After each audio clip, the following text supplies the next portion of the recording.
Welcome all my dear student. मैं D K Singh, faculty chemistry at future Forum. आज का जो सेशन है मैं उसकी बात कर लूँ। आज के सेशन में हम लोग basically dual nature of light को स्टार्ट करेंगे। थोड़ा सा मैं आपका टाइम लूँगा। बेसिकली आपने देखा होगा कि हम लोग एटॉमिक स्ट्रक्चर में लास्ट क्लास में मॉडल में रदरफोर्ड अल्फा स्कैटरिंग एक्सपेरिमेंट को हमने कंप्लीट किया था, और उस सेशन में हम लोगों ने रदरफोर्ड का एक्सपेरिमेंट, उसका conclusion, observation, result and drawback को हम लोग कवर किया था। आज का जो सेशन है एटॉमिक स्ट्रक्चर में, वो हम किसी मॉडल को तो नहीं पढ़ने जा रहे हैं। बेसिकली रदरफोर्ड के बाद आपने देखा होगा, मैंने अपने जो हम टॉपिक कवर करेंगे उसमें हमने आपको बताया था कि हम लोगों को कवर करना है बोर मॉडल। लेकिन रदरफोर्ड से बोर के बीच में बेसिकली क्या हुआ कि कुछ और भी चीज़ें हुई।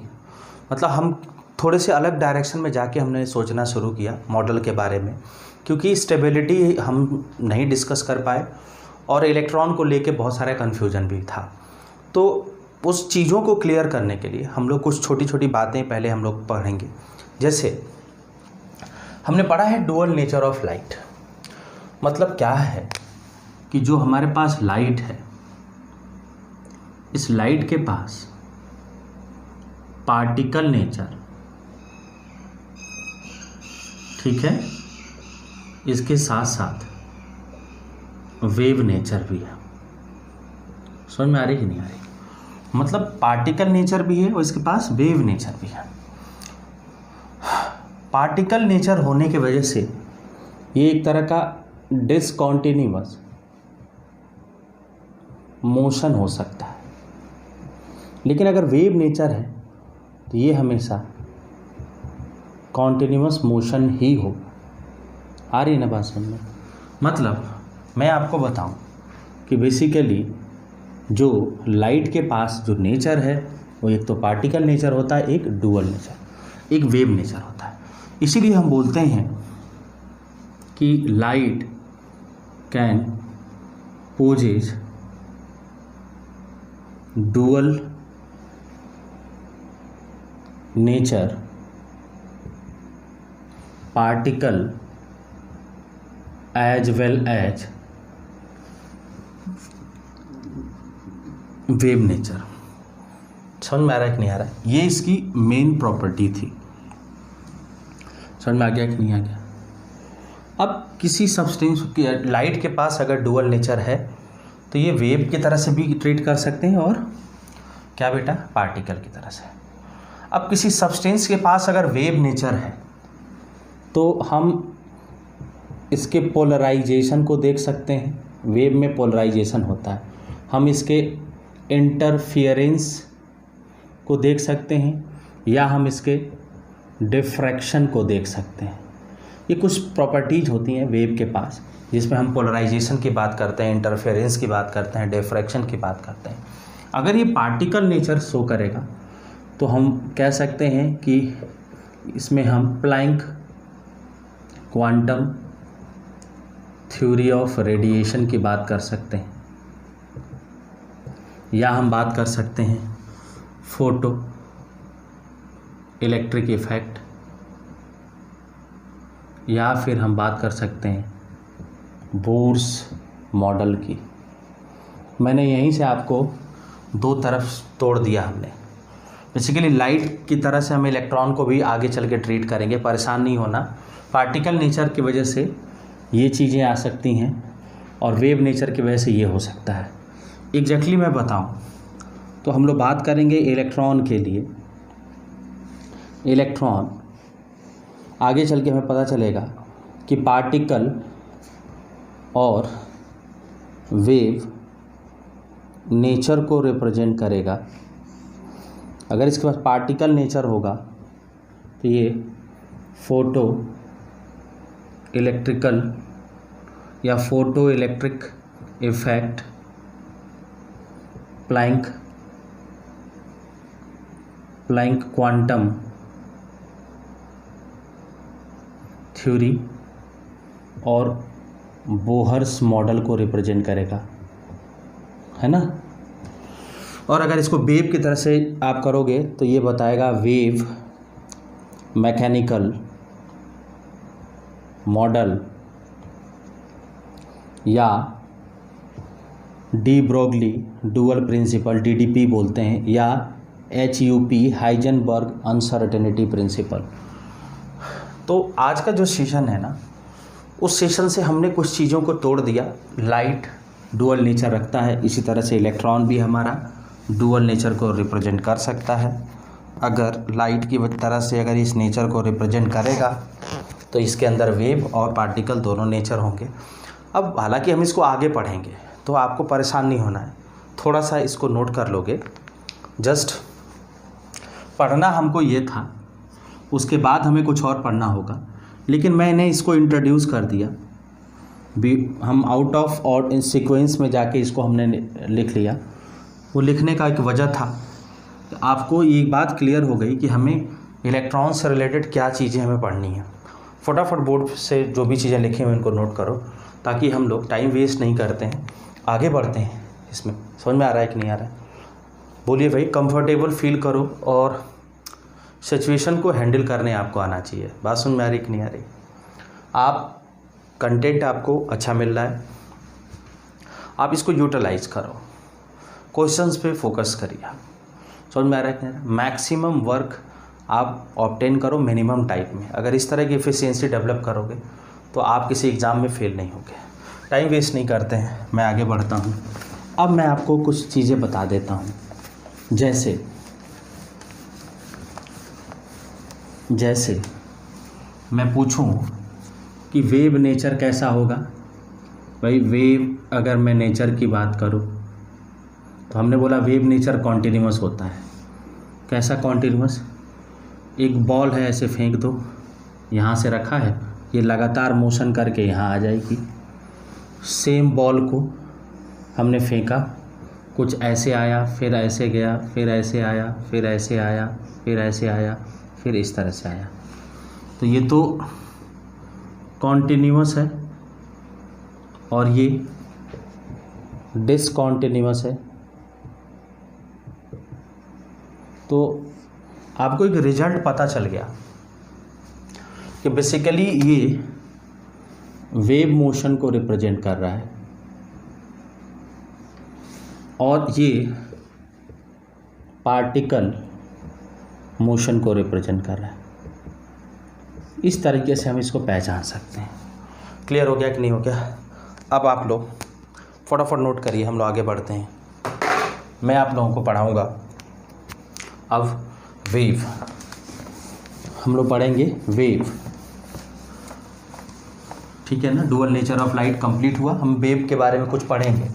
जैसे मैं कहूँ कि वेव क्या है तो बोलोगे it is sort of disturbance which is originate from vibrating material। लिखोगे it is sort of disturbance which is originate from vibrating material and moves outward continuously in the form of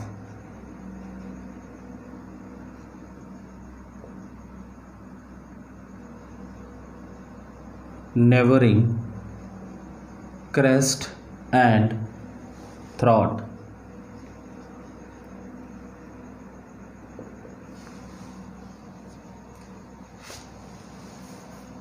बात सुन बारीक नहीं आ रही, क्या बोलोगे? इसको लिखोगे TROUGST, throat, crest and throat. मतलब आप देखो, मैंने इस पर डिस्टर्ब किया तो एक तरह का वेव जनरेट हुआ।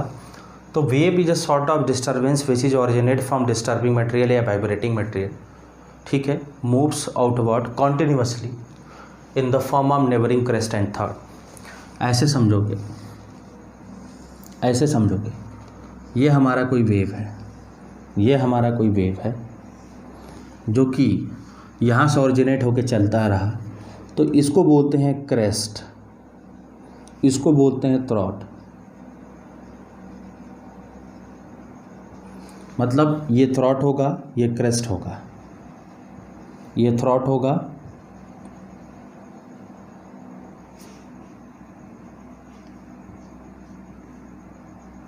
और ये क्रेस्ट होगा। तो देख रहे होगे नेबरिंग क्रेस्ट और थ्रॉट, नेबरिंग क्रेस्ट और थ्रॉट के फॉर्म में ये मूव कर रहा है और हमेशा बाहर की तरफ जा रहा है, इसीलिए इसको बोलते हैं वेव। समझ में आ रहा है कि नहीं आ रहा? अब हम बात करेंगे कुछ पैरामीटर्स। अगर मैं मीटर्स की बात करूं तो पहला होगा जिसको बोलते हैं वेव लेंथ। क्या होगा बेटा? वेव लेंथ होगा, ठीक है ना। वेव लेंथ बताना है हमें, वेव के लिए क्या होता है टर्म, इसको बोलते हैं डिस्टेंस बिटवीन टू नेबरिंग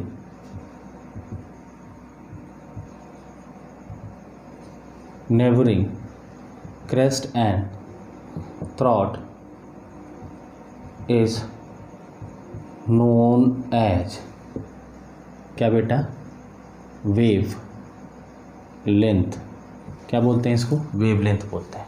मतलब दो नेबरिंग क्रेस्ट या नेबरिंग थ्रॉट के बीच में, टू नेबरिंग क्रेस्ट और टू नेबरिंग थ्रॉट, इनके बीच के डिस्टेंस को बोलते हैं distance between two neighbouring crest और लिख दोगे, और थ्रॉट इज कॉल्ड क्या बेटा? Wave length. वेव लेंथ को हम लेमदा से रिप्रेजेंट करते हैं। इसकी यूनिट मीटर भी हो सकता है, सेंटीमीटर भी हो सकता है, या और भी मैं कुछ यूनिट बताऊं, कई बार ऐसा भी होता है एंगस्ट्रॉम भी होता है। 1 एंगस्ट्रॉम 10⁻⁻10 मीटर होता है। 1 माइक्रोन भी होता है, माइक्रोमीटर बोलते हैं, 10⁻6 मीटर बोलते हैं, ठीक है ना। 1 पिकोमीटर भी होता है जिसको 10⁻12 मीटर बोलते हैं। 1 नैनोमीटर भी होता है, ठीक है ना, जिसको 10⁻9 मीटर बोलते हैं। या 1 FM भी होता है, फर्मी मीटर भी होता है, जिसकी 10⁻15 मीटर के बराबर होता है। तो ये कुछ यूनिट हैं, इनको आपको ध्यान रखना होगा।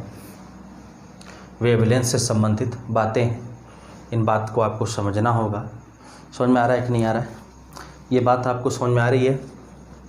हाँ, समझ में आ रही है तो हम लोग समय का बर्बादी नहीं करेंगे, आगे बढ़ते हैं। इसके बाद हमें पढ़नी होगी फ्रीक्वेंसी। इसके बाद अगर मैं बात करूं तो हमें पढ़नी होगी फ्रीक्वेंसी, जिसको हम लोग न्यू से रिप्रेजेंट करते हैं या ऐसे लिखते हैं, न्यू बोलते हैं। समझ में आ रहा है कि नहीं आ रहा है? इसको बोलते हैं number of waves passing from a point in 1 second या पर सेकेंड। समझ में आ रहा है कि नहीं आ रहा है? इसको बोलते हैं फ्रीक्वेंसी। अगर मैं इसकी यूनिट की बात करूं तो यूनिट होता है HZ, हर्ट्ज बोलते हैं, या सेकेंड इनवर्स, या CPS बोलते हैं, जिसको बोलते हैं CPS मैं यहाँ लिखता हूँ। CPS का मतलब होता है साइकिल पर सेकेंड बोलते हैं। समझ में आ रहा है कि नहीं आ रहा है? 1 हर्ट्ज 1 साइकिल पर सेकेंड के बराबर होता है। CPS के बराबर 1 साइकिल पर सेकेंड के बराबर होता है। बात सुन बारीक नहीं। 1 मेगा हर्ट्ज भी होता है, 10⁶ HZ होता है। इस बात का भी ध्यान रखेंगे। समझ में आ रहा है कि नहीं आ रहा है? क्लियर हो गया? बोलिए। फ्रीक्वेंसी क्लियर हो गई। अब हम बात करते हैं टाइम पीरियड। टाइम पीरियड लिखोगे, time taken by wave, time period लिखोगे, टाइम लिखोगे, time taken by wave to pass, time taken by wave to pass through a point is called time period. ठीक है ना। टाइम पीरियड को हम T से represent करते हैं, और ये सेकंड भी हो सकता है, मिनट भी हो सकता है, सम हावर्स भी हो सकता है। क्लियर हो गया कि नहीं हो गया? समझ में आ रहा है? बोलिए, फटाफट नोट करिए इसको, टाइम वेस्ट नहीं करना है बेटा। आगे बढ़ते हैं हम लोग। आगे क्या हम लोग को बढ़ना है, सुनोगे इसको ध्यान से। बेसिकली मैं अगर आप लोगों से बताऊं तो अब हम ध्यान से यहाँ सुनेंगे। क्या हमें सुनना है, थोड़ा सा ध्यान दोगे? मैं आपसे अगर कहूँ तो अब हमें पढ़ना है बेसिकली वेलोसिटी या speed of the wave. Speed की मैं बात करूँ तो ये होगा, या वेलोसिटी कह लो, इसको बोलते हैं distance travelled by wave, distance travelled by wave in per unit time is called its speed और वेलोसिटी। मतलब अगर मैं इसका निकालना चाहूँ भी को, तो ये होगा लैम्डा अपान टी। समझ में आ रहा है कि नहीं आ रहा है? और अगर हम इसको सी से रिप्रेजेंट करते हैं तो लैम्डा अपान टी। समझ में आ रहा है कि नहीं आ रहा है? और lambda equal to c is equal to 1 upon lambda into 1 upon t. अब 1 अपान टी ये क्या होता है बेटा? फ्रिक्वेंसी भी होता है। मतलब c is equal to lambda into nu. समझ में आ रहा है कि नहीं आ रहा है? देख लोगे, या new is equal to C upon lambda. सी को अगर हम स्पीड ऑफ लाइट कह दें, जो कि 3 × 10⁸ मीटर पर सेकेंड होता है, तो यहाँ से हम लिख सकते हैं कि nu is directly proportional to lambda. मतलब एक रिजल्ट हमें मिला, एक रिजल्ट मिला जिसको मैं यहाँ लिख रहा हूँ। रिजल्ट हमें मिलेगा कि फ्रीक्वेंसी की अगर हम बात करें, अगर मैक्सिमम है तो वेव लेंथ क्या होगा बेटा? मिनिमम होगा। अगर फ्रीक्वेंसी मैक्सिमम है तो वेव लेंथ क्या होगा बेटा? मिनिमम होगा। यहाँ से रिजल्ट आया। समझ में आ रहा है कि नहीं आ रहा है? बोलिए, बोलो बेटा।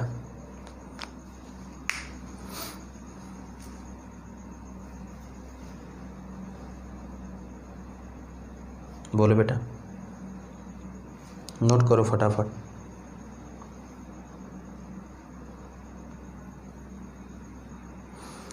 अब हम बात करते हैं वेव नंबर। अगर मैं वेव नंबर की बात करूं, तो इसको लैम्डा बार से रिप्रेजेंट करते हैं, या ऐसे वी बार से रिप्रेजेंट करते हैं। तो ये होता है रेसिप्रोकल ऑफ क्या बेटा?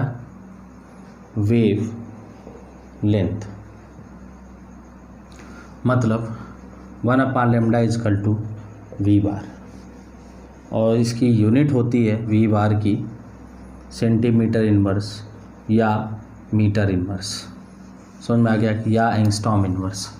फटाफट नोट करिए इसको, फटाफट नोट करिए। आगे हम लोग पढ़ते हैं।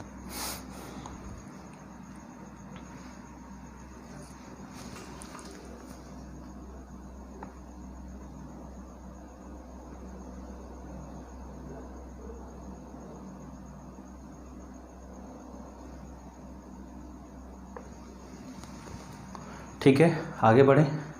चलिए अब हम बात करेंगे बेसिकली एम्पलीट्यूड। किसकी बात करेंगे बेटा? हम लोग बात करेंगे एम्पलीट्यूड ऑफ वेव की हम लोग बात करेंगे। एम्पलीट्यूड ऑफ वेव की बात करेंगे। इसको बोलते हैं, देखोगे ऐसे समझोगे, ये हमारा वेव था, इस तरीके से वेव चल रहा है, दूसरा मार्कर यूज करते हैं।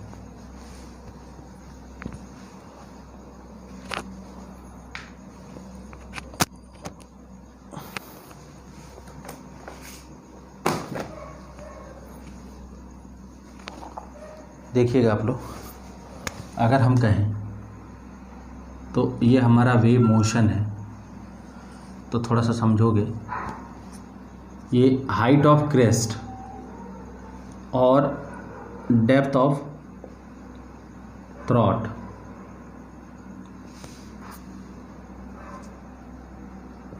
इसी को बोलते हैं क्या बेटा? एम्पलीट्यूड। कैसे डिफाइन होता है?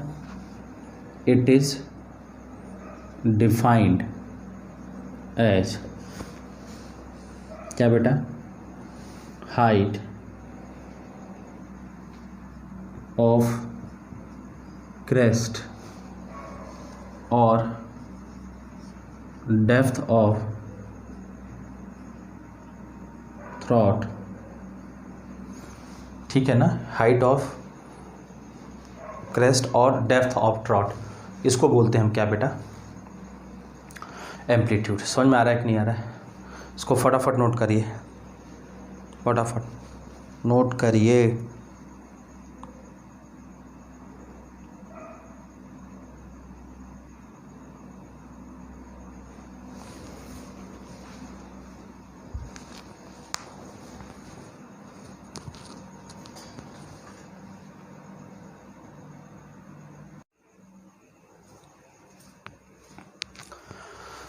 ठीक है, अब हम लोग आगे बढ़ते हैं और इसमें हमें अब पढ़ना है electromagnetic waves. Basically normal waves, उस पर हम लोगों ने कुछ क्वेश्चन लगा लिया। अब हमें जो पढ़ना है वो पढ़ना है इलेक्ट्रोमैग्नेटिक वेव्स। बेसिकली है क्या इलेक्ट्रोमैग्नेटिक वेव्स? क्या होती हैं? एक ऐसा वेव जिसके मूवमेंट के लिए किसी मीडियम की ज़रूरत ना हो। A waves which moves with speed of light without help of any medium and in which electrical field and magnetic field as well as propagation of wave are mutually perpendicular। मतलब अगर मैं इसको electrical field की direction मानूँ, इसको मैं magnetic field की direction मानूँ, और हम अगर कहें ये प्रोपोगेशन ऑफ वेव है, तो कोई ऐसा वेव जिसमें इलेक्ट्रिकल फील्ड और क्या बेटा? मैग्नेटिक फील्ड और क्या बेटा? Propagation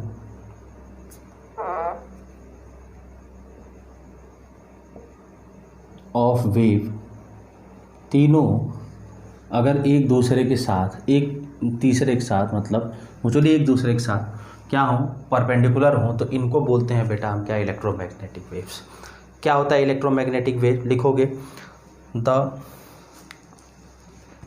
waves which moves with speed of light, the waves which moves with speed of light without help of any medium, या wave which transited with speed of light या moves with speed of light without help of any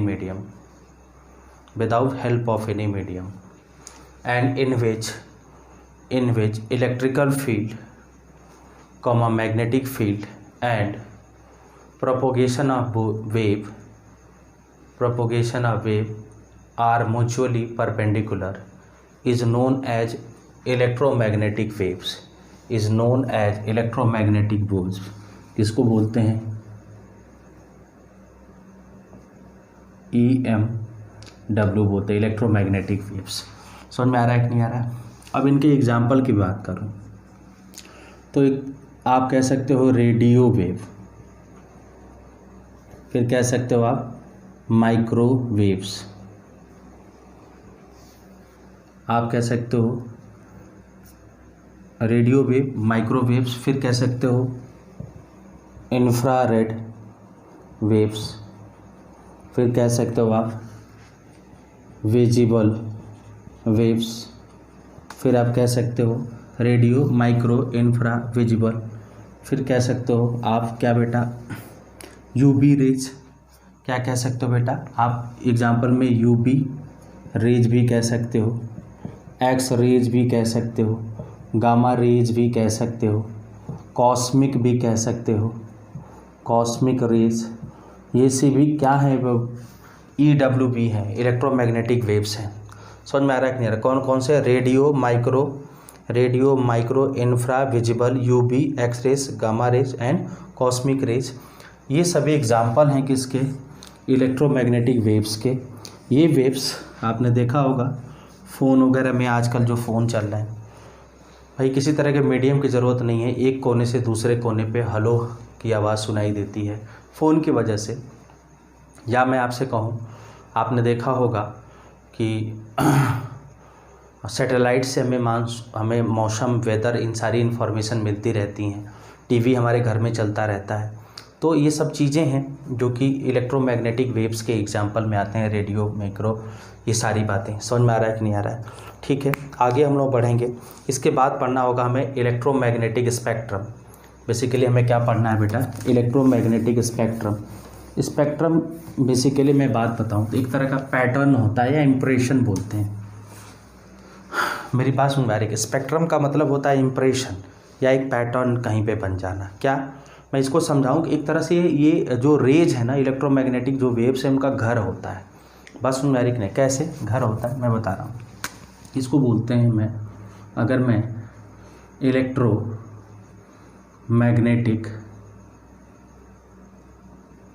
अगर मैं spectrum की बात करूँ, electromagnetic spectrum की मैं बात करूँ, थोड़ा ध्यान से सुनोगे।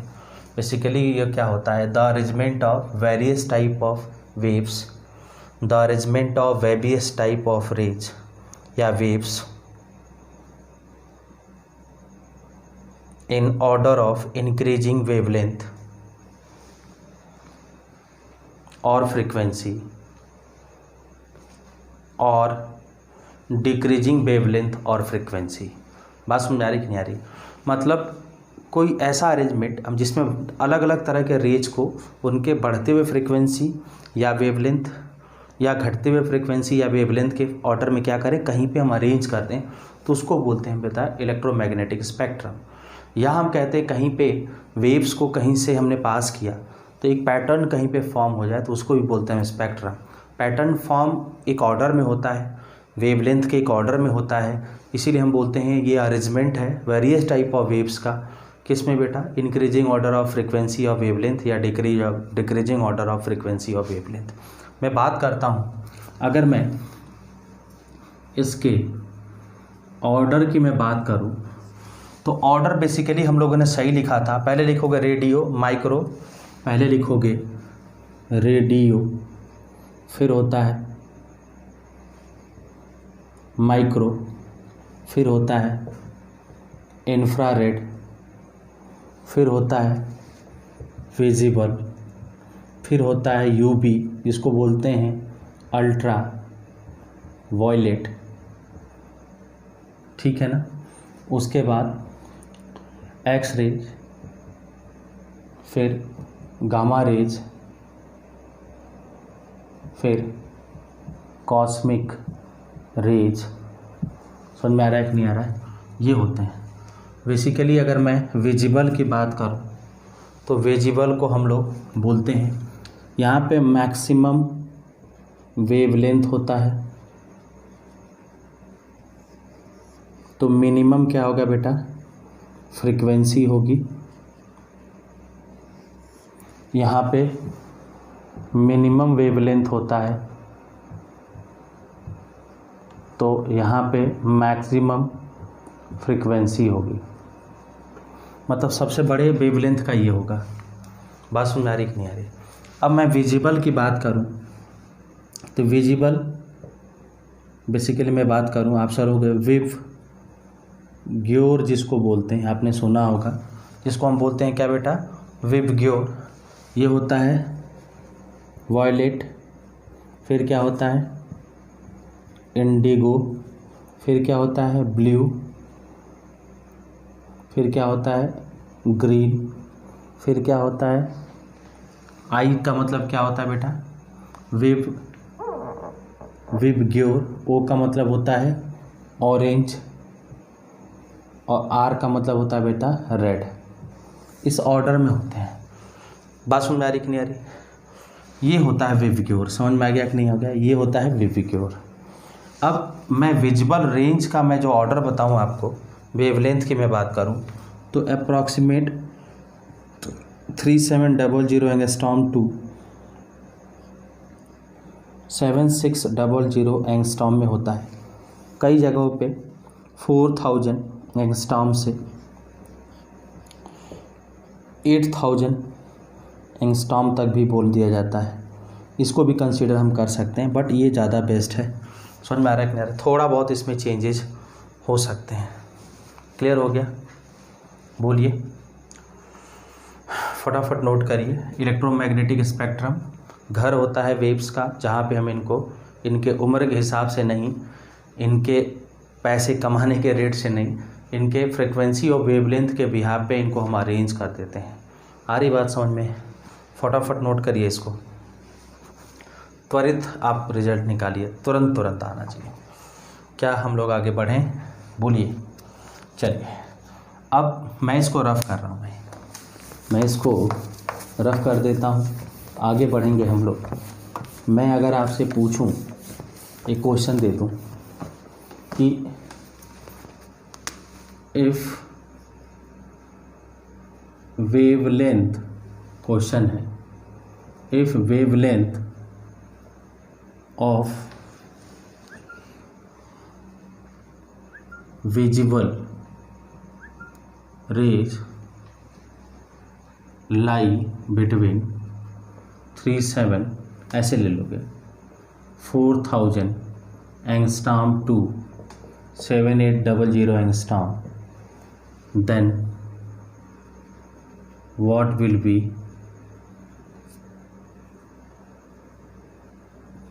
range of frequency? ये मैंने आपसे पूछा है, ये क्वेश्चन मैंने आपको दिया। क्या क्वेश्चन दिया कि अगर वेवलेंथ का ये ऑर्डर हुआ तो फ्रीक्वेंसी का ऑर्डर क्या हुआ? आप बताइए, फटाफट करिए सभी लोग सॉल्व।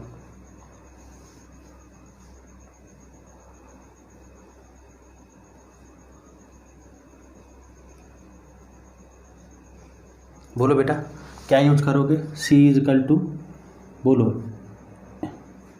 लेमडा इंटू न्यू, या C upon lambda will be equal to nu. अगर मैं न्यू मिनिमम की मैं बात करूं तो न्यू मिनिमम क्या होगा? C अपान जो मैक्सिमम होगा 7800, और न्यू मैक्सिमम की बात करो तो क्या होगा? C अपान बोलोगे 400। यहाँ से दोनों मिनिमम दोनों निकाल सकते हैं कि नहीं निकाल सकते हैं? बोलिए, फटाफट देख लीजिए सभी लोग, बोलिए। समझ में आ गया? फटाफट इसको कवर करो, कैसे कर सकते हैं आप लोग।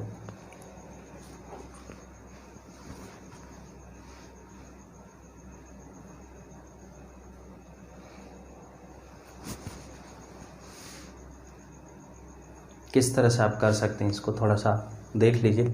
समझ में आ गया? चलें आगे बढ़ें, चलिए आगे बढ़ते हैं भाई, आगे बढ़ते हैं हम लोग। जैसे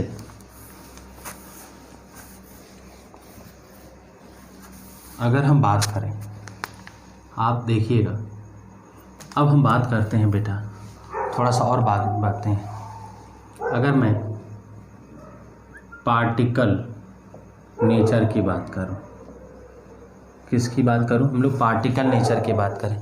किसका particle nature? Particle nature of light की बात करें। अगर हम पार्टिकल नेचर ऑफ लाइट की बात करें तो थोड़ा सा इसको देखिएगा, ठीक है? अब मैंने आपको कुछ क्वेश्चंस दे दिए हैं भाई, 2 क्वेश्चन हमने आपको दिए हैं, इन क्वेश्चंस को हमें करना है। पहला क्वेश्चन सभी लोग देखेंगे बोर्ड की तरफ, दिया है कैलकुलेट द वी बार, मतलब आपसे वेव नंबर पूछ रहा है और ये होगा 1/λ। सेंटीमीटर में पूछ रहा है तो सबसे पहले हम लैम्डा को सेंटीमीटर में चेंज करें। बोलोगे कैसे चेंज करोगे? 1 एंगस्ट्रॉम, 1 एंगस्ट्रॉम की मैं बात करूँ 10⁻⁸ सेंटीमीटर होता है।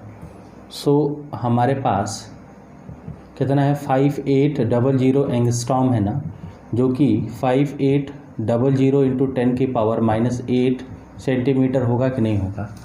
अब यहाँ से अगर मैं वी वार की बात करूँ तो 1/λ यूज कर लो, ये होगा 1/5800 इंटू 10⁻⁸ और ये होगा 10⁸ डिवाइडेड बाई 5800। समझ में आ रहा है कि नहीं आ रहा है?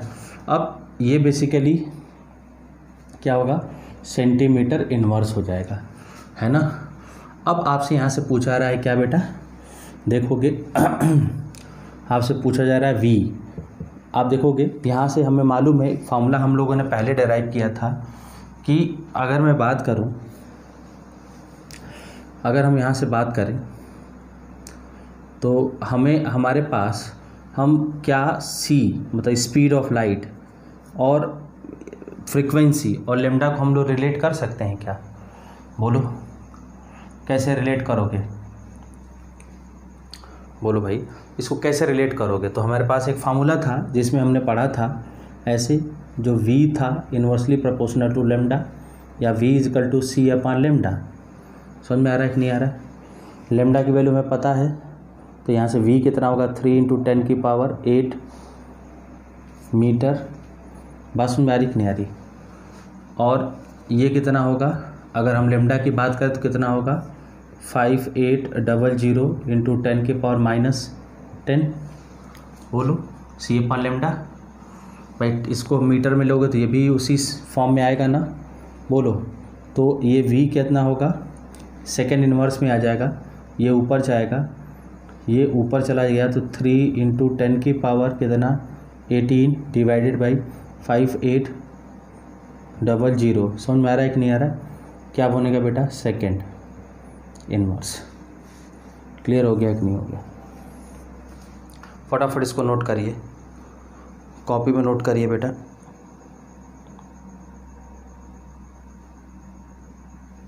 ठीक है, चलें आगे बढ़े। अब हम लोग दूसरे क्वेश्चन की तरफ आते हैं। दूसरा क्वेश्चन हमारा क्या है? पहला क्वेश्चन हम लोगों ने यहाँ सॉल्व कर लिया, अब दूसरे क्वेश्चन की तरफ मूव करेंगे। दूसरा क्वेश्चन क्या कह रहा है? How long would it take a radio wave of frequency 6 into 10⁻³ second inverse to travel from Mars to the earth a distance of 8 into 10⁷ kilometre.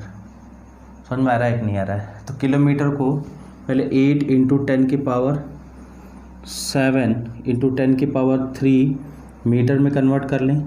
8 into 10⁻10 क्या हुआ बेटा? मीटर हो गया कि नहीं हो गया? अब आपको न्यू की वैल्यू दिया है कितना?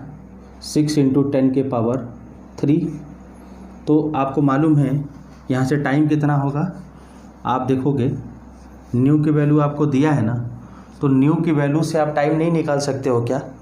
बोलिए भाई, न्यू की वैल्यू अगर आपको दे दिया है तो वहाँ से टाइम निकाल सकते हो कि नहीं? कैसे टाइम निकालोगे? आपसे पूछ रहा है how long would it take a radio wave of frequency 6 into 10⁻³ travel. कितना ये टाइम लेगा अर्थ में आने में? उसकी फ्रीक्वेंसी दी है, फ्रीक्वेंसी दी है तो आप क्या निकाल सकते हो? फ्रीक्वेंसी दी है तो आप वेवलेंथ निकाल सकते हो, या आप क्या निकाल सकते हो? आप सीधे हम कह सकते हैं डिस्टेंस से निकाल सकते हो कि नहीं निकाल सकते हो? बोलिए, समझ में आ रहा है कि नहीं आ रहा है? तो अगर हम यहाँ से बात करें तो सीधे सीधे हम इसके फ्रीक्वेंसी को यूज करने से क्या फ़ायदा है भाई? इसके फ्रीक्वेंसी यूज करने से कोई फ़ायदा होगा क्या? नहीं होगा। क्यों इसके फ्रीक्वेंसी यूज करने से कोई फ़ायदा नहीं होगा? क्योंकि यहाँ पे हम अगर देखें, आपसे टी पूछ रहा है, सीधे क्या करोगे? डिस्टेंस कितना है? 8 इंटू 10⁻10 मीटर। वेलोसिटी क्या होगा? स्पीड ऑफ लाइट होगा, जो कि 3 इंटू 10⁸ मीटर के स्पीड से आ रहा होगा। क्लियर हो गया कि नहीं हो गया? बोलो मीटर पर सेकेंड की स्पीड से आ रहा होगा कि नहीं हो रहा होगा। तो यहाँ से अगर हम देखें ये कितना होगा, 10⁻² होगा, मतलब 8/, कितना बेटा 3, कितना होगा 8/3 इंटू 10⁻², क्या लेगा बेटा, इतना हमें क्या मिलेगा, मीटर पर सेकेंड। क्लियर हो गया कि नहीं हो गया, बोलो। अब इसकी यूनिट किस में निकालोगे, सेकेंड में ना, है ना। ये हमारा आंसर है। क्लियर हो गया, बोलो। ये दोनों क्वेश्चन हो गए, फटाफट नोट कर लीजिए, इनको नोट करिए तुरंत। Welcome all my dear student, मैं D K Singh, faculty chemistry at future forum. चलो ठीक है, लास्ट क्लास में हम लोगों ने Planck quantum theory of radiation को कवर कर लिया था, कुछ क्वेश्चंस भी लगा लिए थे, ठीक है ना। आज का जो सेशन है उसमें हम फोटो इलेक्ट्रिक इफेक्ट को पढ़ेंगे। बेसिकली ये इफेक्ट भी पार्टिकल नेचर ऑफ इलेक्ट्रॉन पे बेस्ड है, और हम इसको कैसे देखेंगे, मैं इसके लिए कुछ एक्सपेरिमेंटल चीज़ों को आपसे डिस्कस करता हूँ। बेसिकली फ़ोटो इलेक्ट्रिक इफेक्ट आप देख रहे होंगे, फोटो का मतलब होता है फोटॉन्स, और इलेक्ट्रिक का मतलब फ्लो ऑफ इलेक्ट्रॉन। क्या बेटा, फ्लो ऑफ इलेक्ट्रॉन, आप ऐसे देख सकते हो। अब मैं आपको बताऊंगा, ये बेसिकली एक ऐसा प्रोसेस है जिसमें फोटॉन की वजह से इलेक्ट्रॉनों का इजेक्शन होता है, ठीक है ना। फोटॉन्स की वजह से इलेक्ट्रॉन का इजेक्शन होता है। कैसे, हमने कहा कि ये मेटल का एक सरफेस है, हमने क्या कहा बेटा, ये एक मेटल सरफेस है ना। फोटो इलेक्ट्रिक इफेक्ट हम पढ़ रहे हैं, तो हमने कहा ये कोई मेटल सरफेस है, इस मेटल पे कोई लाइट आके फॉल किया, कोई रे आके फॉल किया, तो इसके अंदर, मेटल के अंदर आपको मालूम है कि मेटल के अंदर यहाँ पे इलेक्ट्रॉन ऐसे बैठा होगा। होता क्या है, जब ये लाइट यहाँ आता है तो hc/λ या h न्यू एनर्जी लेके आता है, बंडल लेके आता है, वो इसको दे देता है। देने के बाद इस एनर्जी को पाके इलेक्ट्रॉन यहाँ से निकलने की एक टेंडेंसी रखता है। तो बेसिकली हम बोलते क्या है कि the ejection of electron by fouling photons of suitable wavelength और एनर्जी इज कॉल्ड क्या बेटा, फोटो इलेक्ट्रिक इफेक्ट। समझ में आ रहा है कि नहीं आ रहा है। And the electrons which are ejected after falling the photons is called photo electrons, and current flow during this process is called photo currents, and whole phenomena is called photo electric effect. तो एक तो हम ऐसे समझ सकते हैं, दूसरा समझने का जो तरीका है कि हम एक इस तरह का एक ट्यूब ले लें, ठीक है। इसमें एक, यहाँ पे हमने एक मेटल प्लेट ले लिया, यहाँ पे एक टर्मिनल हमने लिया इस तरीके से, यहाँ पे एक हमने प्लेट ले लिया, इन दोनों का ऐसे हमने जोड़ दिया किसी वायर से। सपोज हमने यहाँ पे एक बल्ब लगा दिया, ये हमारा मेटल है, ये हमारा मेटल है, और इस पे अगर कुछ फोटॉन्स आ रहे हों तो क्या होगा, इसको देखोगे ध्यान से। अगर फोटॉन्स आएंगे तो इसके ऊपर टकराएंगे भाई, और टकराने से इलेक्ट्रॉन निकलेंगे। अगर ये इलेक्ट्रॉन क्या करें, फ्लो करें, तो आप देखोगे कि एक सर्किट कंप्लीट हो जाएगा, और अगर सर्किट कंप्लीट होता है तो ये बल्ब क्या होगा बेटा, ग्लो करेगा।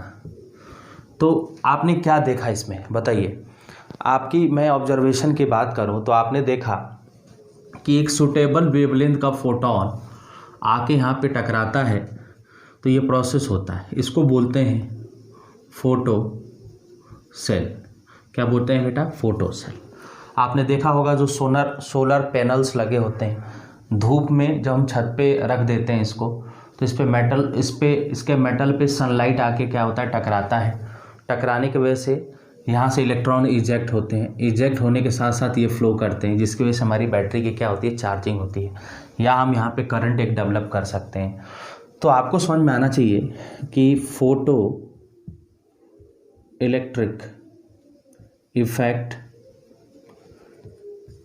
Photo electron and photo cell and photo current, इतनी बातें हो सकती हैं। Photo electric effect, photo electrons, photo cell and क्या बेटा, फोटो करंट। समझ में आ रहा है कि नहीं आ रहा? फोटो इलेक्ट्रिक इफेक्ट वो इफेक्ट जिसकी वजह से इलेक्ट्रॉन का एजेक्शन हो जाए by falling some light of suitable wavelength और क्या बेटा, एनर्जी। क्लियर हुआ? Electrons emitted during this process is called photo electrons and current flow during this process is called photo current and whole phenomena ejection of electron during this process, इस whole phenomena को हम बोलते हैं क्या, photo electric effect. समझ में आ गया कि नहीं आ गया? बोलिए, कोई डाउट है इसमें? दो मेथड बताया। एक मेथड ऐसे हो सकता है, एक मेथड ऐसे हो सकता है, ये मेटल है, ये है मेटल, इस मेटल पे कुछ रेज आके टकराई, इसके अंदर, मेटल के अंदर भाई एटम होगा, उसके अंदर इलेक्ट्रॉन होंगे, इन इलेक्ट्रॉनों को यहाँ से लेके खींच के इधर चली गई। तो इस तरह का प्रोसेस होता है फोटो इलेक्ट्रिक इफेक्ट। हम लिखेंगे इसमें, हम लोग लिखेंगे, नोट करना, लिखोगे बेटा, the ejection of electron, the ejection of electron by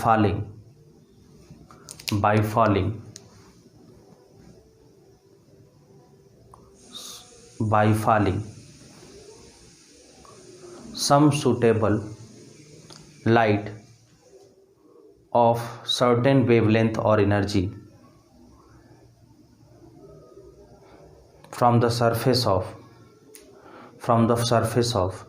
metal, from the surface of metal is called photoelectric effect, is called photoelectric effect, and ejected electron is called photoelectrons, and current flow during this process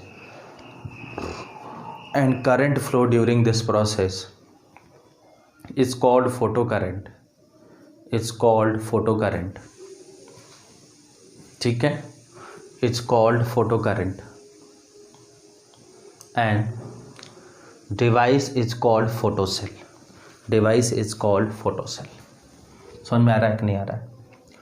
अब अगर ये चीज़ तुम्हें समझ में आ गई हो तो मैं तुम्हें बता दूं, ऐसे समझोगे कि ये हमारा एक मेटल है, ये हमारा एक मेटल की प्लेट है। अगर इस पे इस तरीके से फोटॉन्स आते हैं तो यहाँ से इलेक्ट्रॉन निकलता है। अब इलेक्ट्रॉन को निकालने के लिए हमें करना क्या होता है भाई? ये अपनी एक एनर्जी लेके आता है ना, इससे टकराता है, इसको एनर्जी देता है, यहाँ पे इलेक्ट्रॉन बैठा हुआ है, इस एनर्जी को पाके ये बाहर को निकलता है। तो दो बातें हैं इसमें। पहली बात कि ionisation energy of metal should lower, जो मेटल है उसकी आयोनाइजेशन एनर्जी क्या होनी चाहिए? कम होनी चाहिए। तो हम पूछें ऐसी क्या बात है भाई, आयोनाइजेशन एनर्जी पे ये क्या कंडीशन आया? तो आयोनाइजेशन एनर्जी क्या होता है?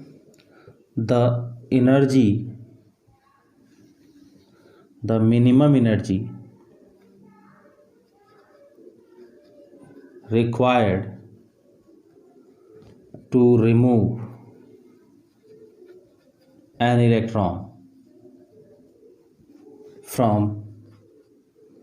from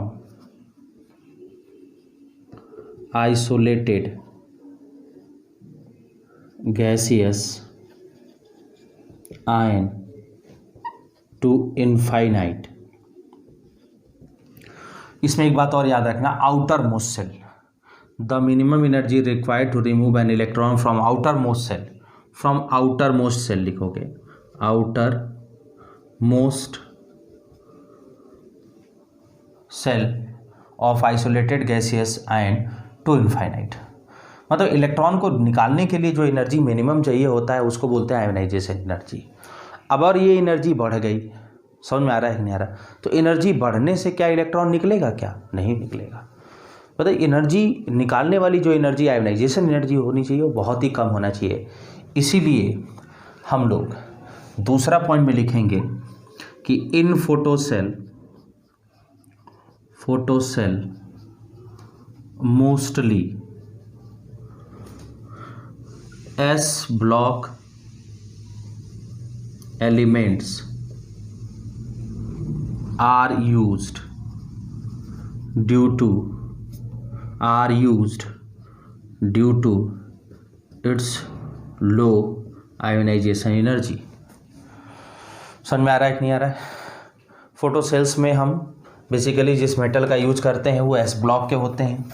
उसमें भी मैं आपको बताऊं, उसमें भी आप थोड़ा सा समझोगे। बेसिकली हम लोग बात करते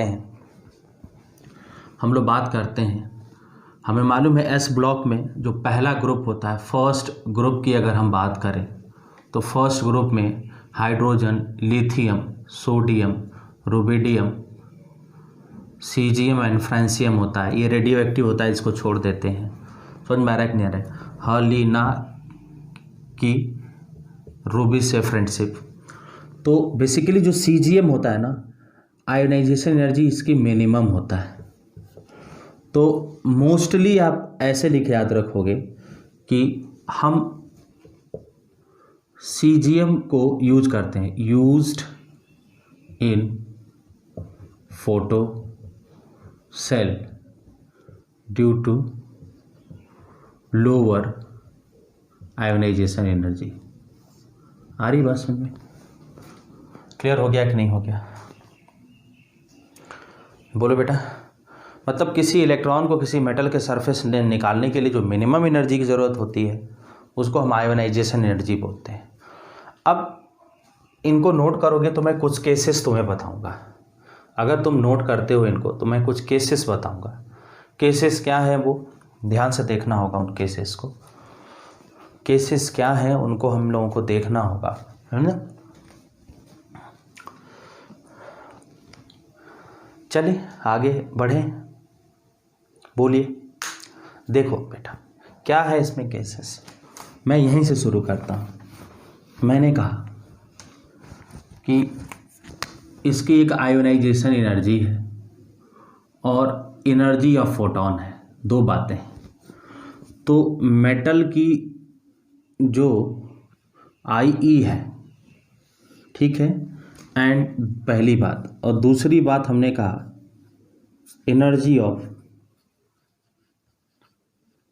फोटॉन्स हैं, दो बात। मतलब IE और EP है, दो बात।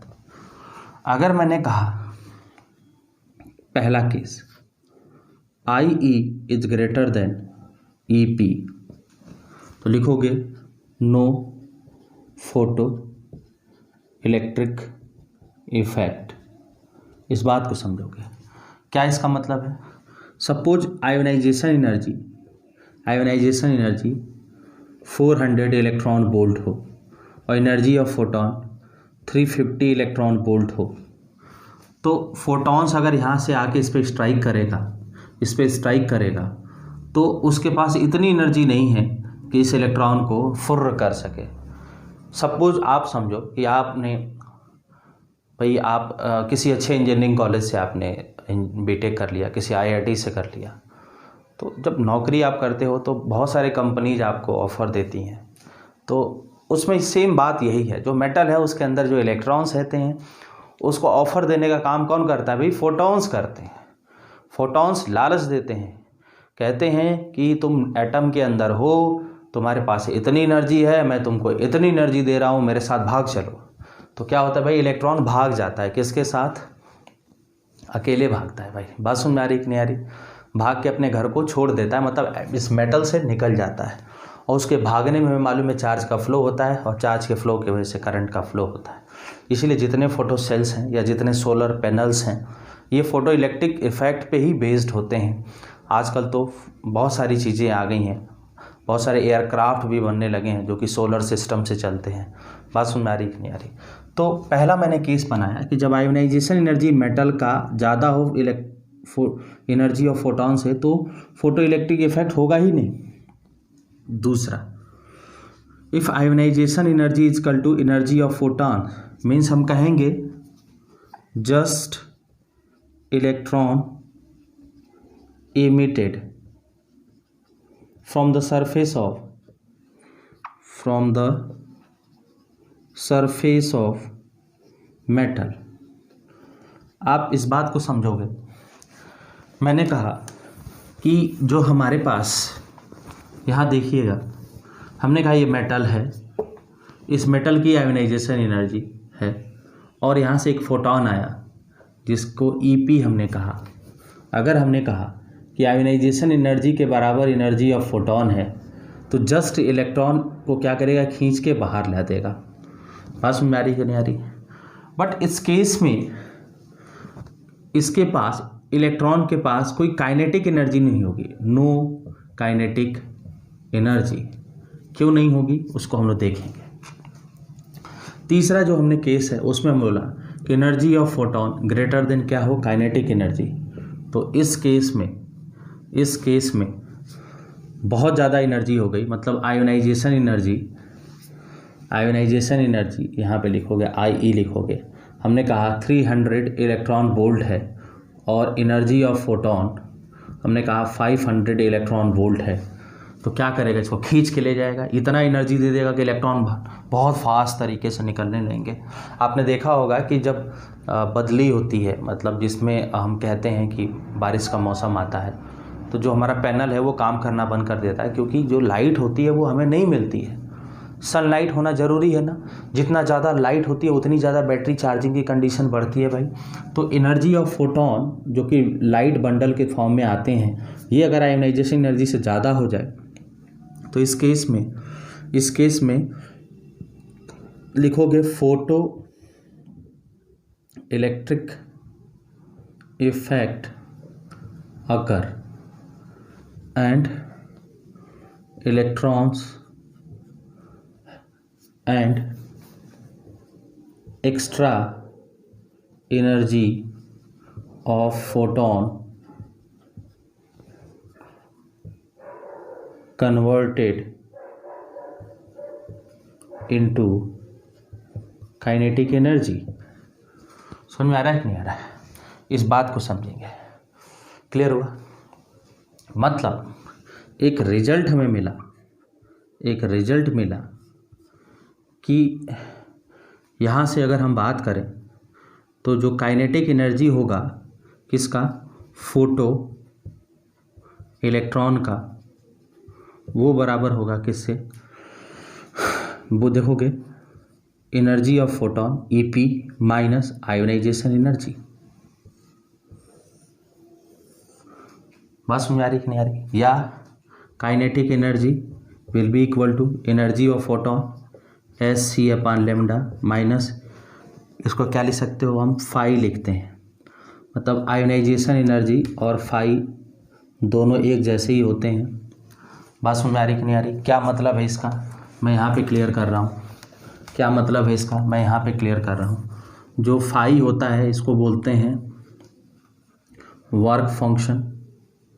क्या बोलते हैं बेटा, वर्क फंक्शन। समझ में आ रहा है कि नहीं आ रहा है? Work function. और इस वाले फार्मूले को हम कुछ और भी कन्वर्ट कर सकते हैं, क्या, some kinetic energy will be equal to H nu minus phi भी लिख सकते हैं। समझ में आ रहा है कि नहीं आ रहा है? अब जो फाई है इसको वर्क फंक्शन कहते हैं। क्या कहते हैं? वर्क फंक्शन या ionisation energy, that minimum amount of energy required to eject the electron from the surface of metal by falling some suitable light is called work function. Minimum energy, वो minimum energy जिसको पाके कोई भी electron अपने surface से फुर्र कर जाए, निकल जाए, आज़ाद हो जाए, घूमने लगे, सैर करने लगे, तो उसको हम क्या बोलते हैं बेटा, वर्क फंक्शन कहते हैं। समझ में आ रहा है कि नहीं आ रहा है? मैं इसको लिखवा रहा हूँ, नोट करिए सभी लोग अपने कॉपी में। लिखोगे minimum amount of energy required to eject the electron, minimum amount of energy required to eject the electron from the surface of metal is called work function. बात समझ आ रही कि नहीं आ रही? वर्क फंक्शन को हम फाई से रिप्रेजेंट करते हैं और ये hc/λ नॉट होता है। समझ में आ रहा है कि नहीं आ रहा है? क्या होता है यहाँ पे? लेमडा जो होता है वो मैक्सिमम होता है, यानी कि लेमडा मैक्सिमम वेव लेंथ कहलाता है। बात समझ में आ रही कि नहीं आ रही? या phi is equal to h nu naught भी कहते हैं। अब मैं इन दोनों का नाम बताऊंगा। देखोगे यहाँ पे न्यू, अगर लेमडा मैक्सिमम है, भाई एनर्जी क्या है? मिनिमम। डेफिनेशन में तुम लोग देखो एनर्जी मिनिमम की बात किया है तो लेमडा मैक्सिमम होगा और फ्रीक्वेंसी क्या होगी? मिनिमम होगी कि नहीं होगी? यानी कि हम इसको लिख सकते हैं मिनिमम फ्रीक्वेंसी। ये क्यों है इसको मैंने पहले की क्लास में ही बता दिया है कि जब एनर्जी ज़्यादा होती है तो वेवलेंथ कम होता है और फ्रीक्वेंसी ज़्यादा होती है। तो है क्या, अगर मैं यहाँ से तुमसे पूछूं कि थ्रेशोल्ड वैल्यू बताओ, थ्रेशोल्ड का मतलब होता है लिमिटेड वैल्यू बताओ, लिमिटिंग वैल्यू बताओ, इसकी लिमिट बताओ, मिनिमम लिमिट। समझ में आ रहा है कि नहीं आ रहा है? तो यहाँ से दो बातें आती हैं। एक आता है थ्रेशोल्ड, क्या बेटा? फ्रीक्वेंसी, और एक आता है थ्रेशोल्ड वेव लेंथ। इसको बोलते हैं न्यू नॉट, इसको बोलते हैं लैम्डा नॉट। ये दो टर्म यहीं से आए हैं, ये दोनों टर्म यहीं से आए हैं। इसको समझोगे, इसको समझोगे, लिखोगे। थ्रेशोल्ड फ्रीक्वेंसी क्या होती है? Maximum frequency corresponding to which electron is eject from the surface of metal. बात सुन में आ रही कि नहीं आ रही? लिखोगे, सबसे पहले लिखोगे थ्रेशोल्ड वेवलेंथ लिख लेते हैं। थ्रेशोल्ड वेवलेंथ क्या होता है? तो वेवलेंथ क्या होगा? मैक्सिमम होगा। थ्रेशोल्ड बीन मतलब लेमडा क्या होगा? मैक्स की बात करोगे, इसकी क्या बात करोगे? मिनिमम की बात करोगे।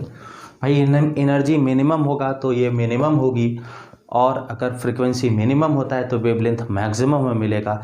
थोड़ी सी मेरी बात समझ लेना। लिखोगे, क्वेश्चन नोट करोगे, क्वेश्चन नहीं, इसमें पहले हम लोग डेफिनेशन लिखते हैं। लिखोगे maximum wavelength required, maximum wavelength required, maximum wavelength required to eject the electron, to eject the electron from the surface of metal, from the surface of metal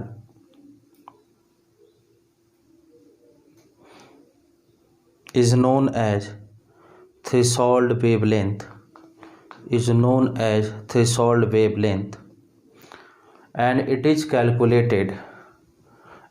calculated from work function of the metal, from work function of the metal, work function of the metal or ionization energy, or ionization energy of the metal। मैं आपको बताऊं, physics में ये word बहुत use होता है work function, but chemistry में many of the time आप आयोनाइजेशन एनर्जी के फॉर्म में क्वेश्चन देखोगे। कंफ्यूज नहीं होना है, आयोनाइजेशन एनर्जी भी मिनिमम एनर्जी होता है, रिक्वायर्ड होता है, जिसकी वजह से इलेक्ट्रॉन को हम बाहर फेंक देते हैं। वर्क फंक्शन भी एक मिनिमम एनर्जी होता है। समझ में आ रहा है कि नहीं आ रहा है? मतलब थ्रेशोल्ड वेवलेंथ हमें पता चल गया। अब बात करते हैं थ्रेशोल्ड फ्रीक्वेंसी। अब बात करेंगे हम किसकी? Threshold frequency. लिखोगे मैक्सिमम, लिखोगे मिनिमम फ्रीक्वेंसी, लिखोगे minimum frequency required to eject the electron, minimum frequency required to eject the electron, minimum frequency required to eject the electron from the surface of metal is known as threshold frequency, and it is calculated from work function. समझ में आ रहा है कि नहीं आ रहा है? बोलिए, ये बात क्लियर हो रही कि नहीं हो रही है? अब क्या करना है हम लोगों को भाई? मैं यहाँ से अगर देखूँ तो sum kinetic energy will be equal to energy of photon minus 5, या sum kinetic energy is equal to h nu minus h nu naught, या sum kinetic energy is equal to h c upon lambda minus h c upon lambda naught. ये बातें आपको clear होनी चाहिए। समझ में आ रहा है कि नहीं आ रहा है? क्लियर हो गया? बोलिए भाई, ये बात क्लियर हो रहा है कि नहीं हो रहा है? नोट करोगे इसको? फटाफट नोट करो।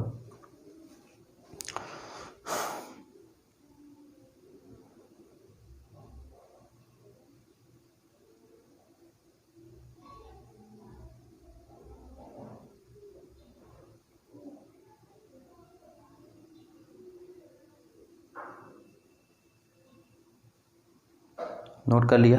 चलो, अब थोड़ी बात हम लोग काइनेटिक एनर्जी पे भी कर लेते हैं बेटा। तो काइनेटिक एनर्जी कब होगा? काइनेटिक, अगर मैं kinetic energy of photo electrons की मैं बात करूं तो ये तभी पॉसिबल है when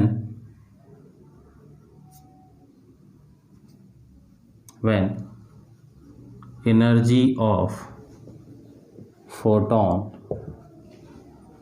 is greater than its work function, मतलब when EP is greater then क्या फाई, तभी काइनेटिक एनर्जी हमें मिलेगा। क्लियर हो गया कि नहीं हो गया? अब हम बात करें वैल्यू ऑफ काइनेटिक एनर्जी। ये मिनिमम कितनी होगी? मिनिमम 0 होगी। देख लो फटाफट। अगर मैं काइनेटिक एनर्जी की बात करूं तो मिनिमम काइनेटिक एनर्जी कितनी होगी भाई? 0 होगी कि नहीं होगी? बोलिए। और इसकी मैक्सिमम वैल्यू कितनी होगी? बोलो बेटा, मैक्सिमम वैल्यू इसकी कितनी होगी ये बताओ। ये डिपेंड करेगा ना दोनों के डिफरेंस पे। बात समझ में आ रही कि नहीं आ रही? ये दोनों के डिफरेंस पे समझ मत करेगा ना। बोलिए, क्लियर हुआ कि नहीं? तो मिनिमम जो काइनेटिक एनर्जी होगी वो तो 0 होगी जब दोनों आपस में क्या हो? इक्वल हो जाएं। कब हो जाएं? जब energy of photon will be equal to 5, ये मिनिमम होगा। और मैक्सिमम तो आप 5 की वैल्यू जितनी ज़्यादा कर लो वही होगा। मैक्सिमम क्या होगा? मैक्सिमम काइनेटिक एनर्जी की हम लोग बात करें तो मिनिमम तो 0 और मैक्सिमम क्या होगा? एनर्जी ऑफ फोटोन -5 के बराबर हो जाएगा। ऐसे आप समझ लो। समझ में आ रहा है कि नहीं आ रहा है? नोट करिए फटाफट इसको, इस पॉइंट को नोट करिए, आगे हम लोग बढ़ेंगे इसमें। क्लियर हो गया? बोलिए।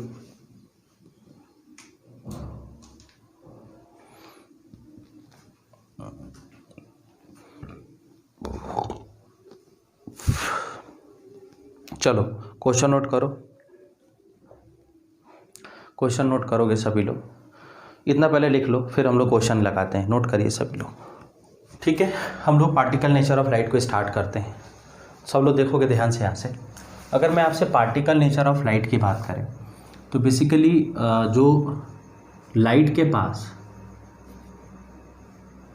पार्टिकल नेचर होता है, ये पार्टिकल नेचर लाइट का बेसिकली एक तो जो आपने ब्लैक बॉडी रेडिएशन या हम बोल सकते हैं प्लैंक क्वांटम थ्योरी, दो बात कर सकते हैं। मतलब जो particle nature of light contain certain phenomena like black body radiation and Planck quantum theory of radiation. समझ में आ रहा है कि नहीं आ रहा है? जो पार्टिकल नेचर ऑफ लाइट है ये क्या इसको रिप्रेजेंट करता है? Black body radiation and Planck quantum theory of radiation. लेकिन अगर इसी का वेव नेचर होगा, अगर मैं फिर से रिपीट करता हूँ, लाइट है, अगर इसका वेव नेचर की हम बात करें तो इसका वेव नेचर क्या रिप्रेजेंट करेगा? ये इसका रिप्रेजेंट करेगा पोलराइजेशन की बात करेगा, या ये बात करेगा क्या? डिफ्रैक्शन या इंटरफेरेंस की बात करेगा। तो ये आपको आनी चाहिए। बेसिकली अब हम पढ़ेंगे पार्टिकल नेचर ऑफ लाइट को हमें डिस्कस करना है। समझ में आ रहा है कि नहीं आ रहा? तो इस बात को आप दिमाग में अपने रहोगे कि पार्टिकल नेचर की वजह से हम ब्लैक बॉडी रेडिएशन जो फिजिक्स में पढ़ते हैं plus Planck quantum theory of radiation जो हमें अभी पढ़ना है। तो नेक्स्ट हमारा जो हेडिंग होगा वो होगा Planck quantum theory of radiation. क्या है बेटा? Planck quantum theory of radiation. Basically है क्या Planck quantum theory of radiation की मैं बात करूं? बेसिकली ट्रांसमिशन ऑफ जो एनर्जी होती है इसको बोलते हैं ट्रांसमिशन ऑफ एनर्जी। बात सुन में आ रही कि नहीं आ रही? सपोज कोई लाइट आई, इस पर फॉल करी तो इससे कुछ पैकेट्स निकलते हैं, कुछ स्मॉल पैकेट, या हम इनको एनर्जी बंडल्स बोलते हैं। क्या बोलते हैं? एनर्जी बंडल्स बोलते हैं। तो होता क्या है कि ये जो एनर्जी बंडल्स हैं इनको या तो हम क्वांटम कहते हैं या कई बार इनको क्वांटा नाम भी दिया जाता है। लेकिन अगर यही किसी लाइट की वजह से बाहर आते हैं तो इनको हम नाम देते हैं फोटॉन। क्या नाम देते हैं? फोटॉन। आपको बात समझना है कि transmission of energy from one body to another body not continuously, तो कॉन्टिन्यूस नहीं होता है, मतलब वेव नेचर नहीं है, पार्टिकल नेचर है। इसको नोट चेक करना चाहो तो नोट करोगे। The transmission of energy from one body to another body not continuously but discontinuously in the form of small packets or bundles आगे लिखोगे these small packets are known as quantum or quanta, but in case of light it is called photon। मतलब अगर light की वजह से अगर ये bundles बाहर निकल रहे हैं, पैकेट अगर एनर्जी के बाहर निकल रहे हैं तो इनको नाम फोटॉन दोगे। और कोई भी रे हो या कोई और सोर्स से अगर ये बंडल निकल रहा होगा तो इसको क्वांटम या क्वांटा कहोगे। बात समझ आ रही कि नहीं आ रही? क्लियर हो गया? ये तो इसका एक थ्योरी हो गई अब मैं बात करता हूँ पहला स्टेटमेंट। फर्स्ट स्टेटमेंट की हम लोग बात करेंगे तो लिखोगे Planck studied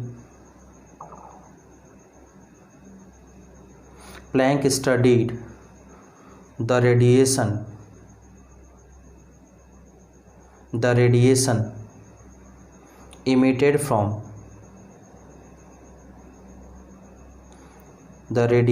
emitted from black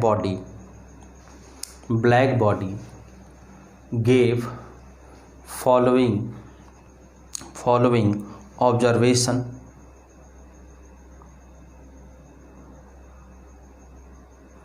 from anybody following observations। लिखोगे इसमें पहला पॉइंट दिया था कि एनर्जी ऑफ अ क्वांटम और photon is directly proportional to its frequency। समझ में आ रहा है कि नहीं आ रहा है? मतलब इस बात को तुम ऐसे समझ सकते हो कि जो क्वांटम या फोटोन की जो एनर्जी थी इसको रेडिएंट एनर्जी बोलते हैं। क्या बोलते हैं? रेडिएंट एनर्जी या एनर्जी भी बोलते हैं। डायरेक्टली प्रोपोर्शनल टू फ्रीक्वेंसी है बेटा। क्या है? फ्रीक्वेंसी है। मतलब E is directly proportional to nu, या यही आगे चल के E is equal to h nu बनता है। मैं यहाँ पे बताऊँ, H है, इसको बोलते हैं हम प्लैंक कांस्टेंट। H क्या है बेटा? जिसको बोलते हैं हम एक कांस्टेंट जिसका नाम है प्लैंक कांस्टेंट। अब H की मैं वैल्यू की बात करूँ, अगर H की मैं वैल्यू की बात करूँ तो ये होता है, पहली वैल्यू 6.62 इंटू 10 की पावर -34 जूल सेकेंड होता है। इसको हम SI यूनिट में भी बोलते हैं, या 6.62 इंटू 10 के पावर -37 किलो जूल सेकेंड बोल सकते हैं, या 6.62 इंटू 10 के पावर माइनस, आप देखोगे 27 अर्ज सेकेंड भी हम ले सकते हैं। ये इसका CGS यूनिट है, ये इसका SI है। ये एक नॉर्मल बीच में मैंने किलो जूल के फॉर्म में लिख दिया है। प्लैंक कांस्टेंट की वैल्यू आप 6.62 इंटू 10 पर -34 जूल सेकेंड, या 6.62 इंटू 10 पर -37 किलो जूल सेकेंड, या CGS में 6.62 इंटू 10 पर -27 अर्ज सेकेंड हम लिख सकते हैं। समझ में आ रहा है कि नहीं आ रहा है? नोट करिएगा इसको फटाफट।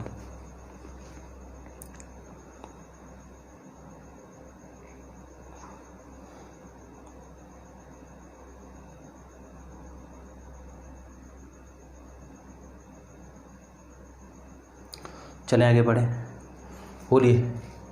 अब इसी फॉर्मूले को E is equal to H into nu की वैल्यू C/λ भी लिख सकते हैं। ये क्या होगा? C/λ हो जाएगा। मतलब यहाँ से E इजकल टू HC/λ, जो कि एक फेमस इक्वेशन है, ये हमारा इक्वेशन आ गया। या मैं यहाँ से आपको बताऊँ, during the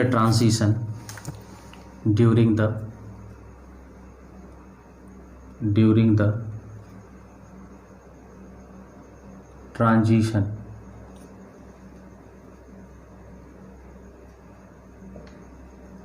total energy of, अगर मैं फोटोन की बात करूं तो इस एनर्जी को हम निकाल सकते हैं क्या, सम एन एच न्यू। ई टोटल होगा, बेसिकली एन क्या है, एक इंटीजर होता है कि फोटॉन इंटीग्रल फॉर्म में निकलते हैं। समझ में आ रहा है कि नहीं आ रहा है। टोटल एनर्जी ड्यूरिंग ट्रांजिशन जो एनर्जी होगी ये होगी, एक फोटॉन की एनर्जी ये होगी। समझ में आ रहा है कि नहीं आ रहा है। अब हम सम मॉडिफाइड फॉर्म देख लेते हैं। सम मॉडिफाइड फॉर्म की मैं बात करूं तो आप देखोगे हम लोग E is equal to h nu देखे हैं, तो यहाँ से E1 की बात करूं तो एच न्यू 1, E2 की बात करूं तो एच न्यू 2, या हम लोग यहाँ से E1 अपान E2 की बात करें तो क्या होगा, न्यू 1 अपान न्यू 2। क्लियर हो गया कि नहीं हो गया, बोलिए फटाफट नोट करिए, इसको नोट करिए, टाइम वेस्ट नहीं करना है, फटाफट नोट करते रहो एक तरफ से भाई।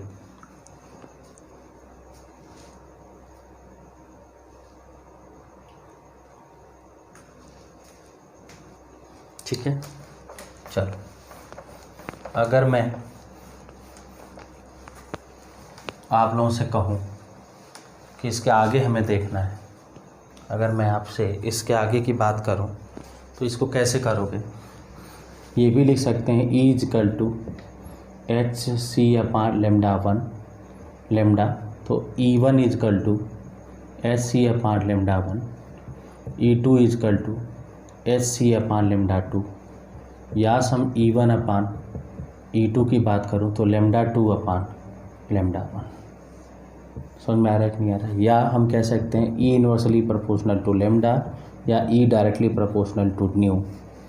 हम कह सकते हैं एनर्जी मैक्सिमम लेमडा मिनिमम, ठीक है, एंड न्यू क्या बेटा, मैक्सिमम।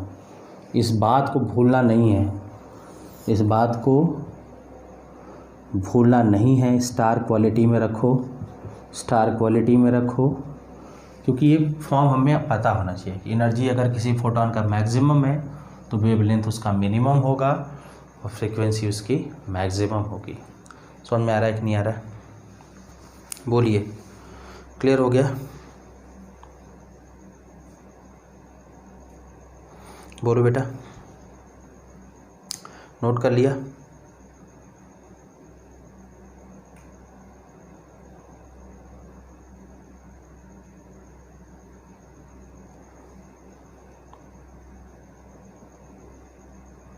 बोलिए,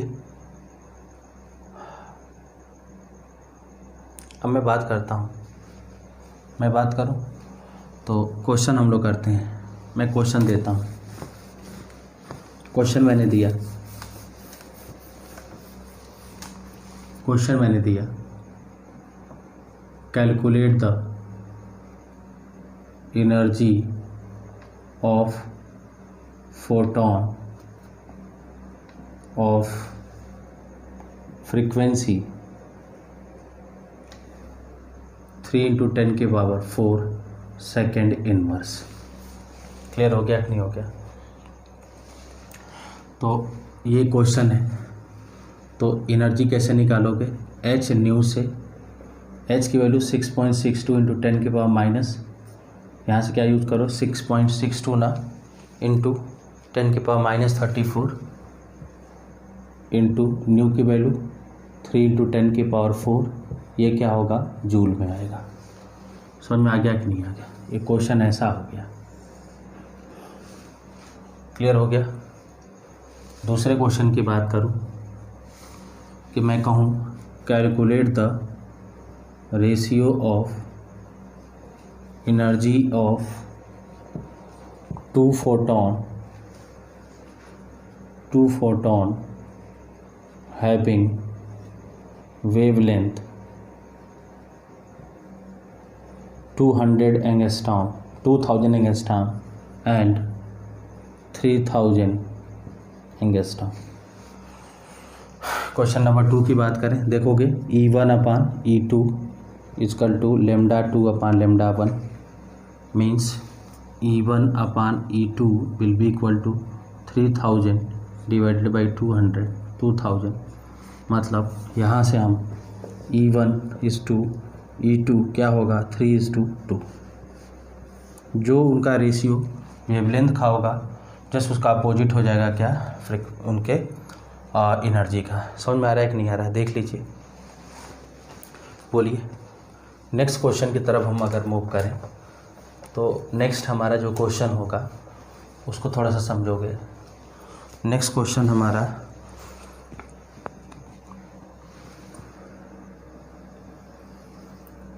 मैं कहूँ calculate the energy of 1 mole photon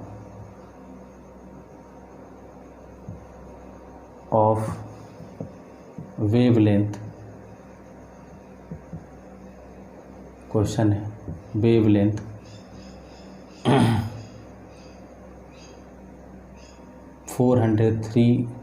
4300 angstrom. कल क्वेश्चन देख लोगे, question first, question second, question third हमने दिया। मैंने कहा calculate the energy of 1 mole photon of wavelength 4300 angstrom. Clear हो गया? कैसे करोगे? अगर मैं आपसे पूछूं कि एनर्जी ऑफ फोटोन क्या होगा, वो होगा hc अपान लेमडा, लेकिन 1 मोल फोटोन का मतलब होता है 6.023 इंटू 10 के पावर 23 फोटोन, ठीक है ना। तो n की वैल्यू ये हुआ, मतलब E टोटल की अगर हम बात करें तो NHc अपान लेमडा, n की वैल्यू 6.023 इंटू 10 के पावर 23 इंटू x की वैल्यू 6.62 इंटू 10 की पावर, यहाँ मैं लिख रहा हूँ इसको, यहाँ लिखता हूँ ET इजकल टू n की वैल्यू कितना होगा 6 भाई ये कितना हो जाएगा,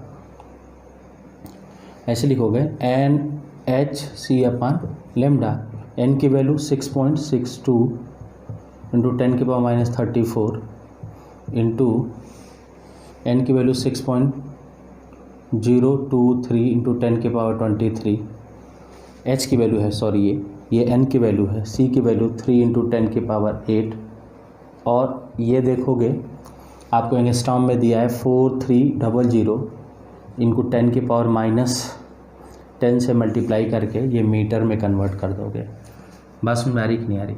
मैं बताऊँ, एनर्जी जूल में मिलेगा जब 6.62 इंटू 10 की पावर -34, आप इससे आप एनर्जी निकाल सकते हो। पहली बात इसको समझ लो, ये जूल में आएगा, ठीक है ना। कुछ मैं फार्मूले आपको बता देता हूँ, उस फार्मूले को आप याद रखना। जैसे E is equal to HC upon lambda use करते हैं, तो एक बात याद रखोगे, इसमें एनर्जी होता है जूल में और C होता है मीटर पर सेकेंड में और लेमडा होता है मीटर में। E इजकल टू हम H की वैल्यू भी लिख देते हैं भाई इसमें 6.62 इंटू 10 की पावर -34 जूल सेकेंड ले लेते हैं। अब थोड़ा सा देखोगे, अगर हम बात करें यहाँ से तो E is equal to 12400 divided by lambda. समझ में आ रहा है कि नहीं आ रहा है? तो इसमें एनर्जी की मैं बात करूँ, एनर्जी होता है इलेक्ट्रॉन वोल्ट में और लेमडा होता है एंगस्ट्रॉम में। किस में होता है? एंगस्ट्रॉम में। ये दो बातों का ध्यान रखोगे। एक फार्मूला ये होगा जिसके लिए ये सारी वैल्यू आएंगी, एक फार्मूला ये होगा, ये पहला हुआ, ये दूसरा हुआ, इन दोनों से हम लोग काम कर सकते हैं। समझ में आ रहा है कि नहीं आ रहा है? इस फार्मूले को भी हम यूज कर सकते हैं। समझ में आ रहा है? बोलिए, इसको नोट करिए फटाफट सभी लोग। ठीक है, क्वेश्चन की अब हम लोग बात करते हैं देखिएगा आप लोग सभी लोग ध्यान से। मैंने कुछ क्वेश्चंस आप लोगों को दे रखा है। हम लोग ने photo electric effect theoretically complete किया। कुछ चीज़ें और भी इसमें हम डिस्कस करेंगे थोड़ा बहुत क्वेश्चंस लगाने के बाद। जैसे मैंने आपसे कहा calculate the nu naught and lambda naught if phi of the metal is 3.1 electron volt. Question सभी लोग ध्यान से देखोगे बोर्ड की तरफ। ये क्वेश्चन मैंने दिया है calculate the nu naught and lambda not, मतलब आपसे पूछा जा रहा है, एक तो पूछा जा रहा है थ्रेशोल्ड फ्रीक्वेंसी, और दूसरा पूछा जा रहा है थ्रेशोल्ड वेव लेंथ, है ना। तो इनको हमें देखना है भाई। Threshold frequency and threshold wave length पूछा जा रहा है। थ्रेशोल्ड फ्रीक्वेंसी की अगर मैं बात करूं तो थ्रेशोल्ड फ्रीक्वेंसी क्या होती है आप बताइए मुझे। हमें मालूम है कि फाई इजकल टू क्या लिखते हैं, एच न्यू नॉट लिखते हैं, है ना। बोलो समझ में आ रहा है कि नहीं आ रहा है। या हम phi is equal to h c upon lambda naught भी लिखते हैं। ये दोनों बात समझ में आनी चाहिए। अगर हम सबसे पहले आपसे कहूँ कि थ्रेशोल्ड वेवलेंथ निकालते हैं, इसको निकाल लेते हैं, तो sum phi is equal to 12400 divided by lambda कर दें। याद करो वो फार्मूला जिसमें एनर्जी इलेक्ट्रॉन वोल्ट में और लेमडा एंगस्ट्रॉम में होता था, वो फार्मूला यही है ना। हम क्या कर सकते हैं यहाँ से, देखोगे ध्यान से, हम लोग यहाँ से एक काम ये कर सकते हैं कि 3.1 electron volt will be equal to 12400 divided by lambda. अब lambda will be equal to 12400 divided by 3.1। समझ में आ रहा है कि नहीं आ रहा है। अब हम लोग इसको देखें तो ये कितना होगा भाई, यहाँ से 10 से मल्टीप्लाई डिवाइड कर देते हैं, 12400 डिवाइडेड बाई 31 होगा ना। ये देखोगे ये 4, समझ में आ रहा है कि नहीं आ रहा है। और ये कितना 00,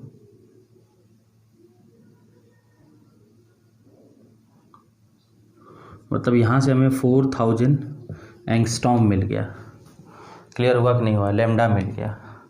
तो लेमडा मिलने से अगर मैं तुमसे ये कहूँ कि लेमडा अगर हमें नॉट हमें कितना मिल गया बेटा, 4000 एंगस्ट्रॉम मिल गया, तो इसको 4000 एंगस्ट्रॉम को हम लोग क्या करते हैं, 10⁻⁻10 से मल्टीप्लाई कर देते हैं, तो ये मीटर में आ गया। समझ में आ गया कि नहीं आ गया। अगर ये मीटर में आ गया तो हम लोग यहाँ से क्या लिख सकते हैं, बोलो, nu is equal to c upon lambda. ख़त्म हो गया ये question. Nu naught will be equal to c 3 × 10⁸ divided by lambda. कितना बेटा यहाँ से आया 4, देखोगे 4 × 10⁻⁻7। क्लियर हो गया। इसको हम लोगों ने लेमडा भी यहाँ से निकाल लिया, न्यू नॉट भी निकाल लिया। क्लियर हो गया। बोलिए,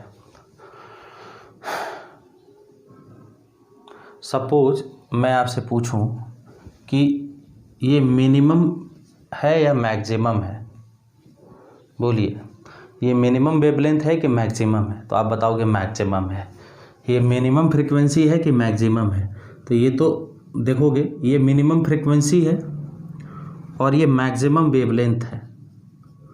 मतलब यहाँ से मैं एक छोटा सा इन्फॉर्मेशन तुम्हें और शेयर करना चाहूँगा कि जो हमें लेमडा नॉट मिला, ठीक है ना, जो लेमडा नॉट हमें मिला है, अगर इससे बड़े फ्रीक्वेंसी का वेवलेंथ का अगर कोई फोटोन आ जाए तो नो फोटो इलेक्ट्रिक इफेक्ट।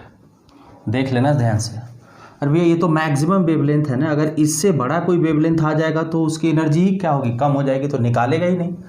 मतलब यहाँ से आप ऐसे समझोगे कि पहला केस आप समझ लोगे कि if lambda is greater then lambda naught, तो इस केस में नो फोटो इलेक्ट्रिक इफेक्ट होगा।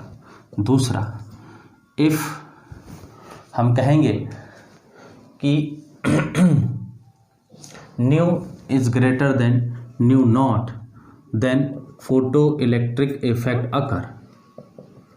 ये तो मैक्सिमम है ना, देखो ये तो ये मिनिमम है।